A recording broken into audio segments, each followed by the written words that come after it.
In the wild and rugged areas of eastern Afghanistan, life is difficult at the best of times. Now it has become the main battleground against ISIL, a fight that ISIL is not losing. These militia know the capability of the men they're fighting. Commander Zaitoun knows better than most. He was an ISIL fighter. This is video of him when he was with the armed group. He joined for idealistic reasons, he says. He left when he witnessed the brutality. ISIL was very cruel to everyone. They killed people, slaughtered them, they used bombs, they did whatever they could. I had to leave. He has survived 3 assassination attempts, the last a few days ago when a magnet bomb was attached to his car in a crowded marketplace, killing one of his men and badly injuring him. People here are scarred and scared by ISIL. The group launches regular attacks from mountain hideouts, and bloodshed is a constant fear. 2 of Mohib Gul's 9 sons were killed by ISIL. One was hacked to death with an axe. I don't have power to take my revenge. Otherwise, I would have hammered him all over his body from head to toe. I would keep him for a week and then let him die slowly, because that is what he deserves. With the Afghan army overstretched in the fight against the Taliban, militias are the first line of defense in Nangarhar province. They are tough and not far from here.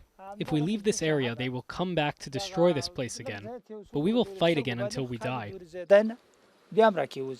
These militias have only basic arms and equipment they say is insufficient to really fight ISIL. They need more, and US air power alone is not enough to destroy ISIL bases or prevent their operations. That needs to happen on the ground. The network of tunnels and ISIL hideouts in the Tora Bora mountains are easy to defend and almost impossible to attack from the ground. Commander Zaitoun points out the spot where the Americans dropped their biggest non-nuclear bomb containing 10,000 kilos of explosives to try and destroy ISIL positions. The militias say it made no difference. If the US paid the amount they spent on this mother of all bombs, we could have finished ISIL. Local commanders say that ISIL here has men from Chechnya, Turkey and Pakistan in its ranks. But communities fear that if ISIL is pushed out of Syria, it will rebase to Afghanistan. The foreign fighters are very cruel and don't have sympathy for anyone. The local ISIL have at least some feeling for Afghans, but foreign ISIL are cruel. Their hearts are made of stone. On the battlefield, ISIL may be contained for now, but it's taking ground in the propaganda war. Last week, Afghan security services arrested a cleric and a professor who are alleged to be ISIL spies. Western diplomats report that Afghan universities have become fertile ground for ISIL recruitment. Nangarhar University in Jalalabad was closed for a time last year, so recruiters and sympathizers could be cleared out. There's no place here for people who want to use the university for political reasons against the government.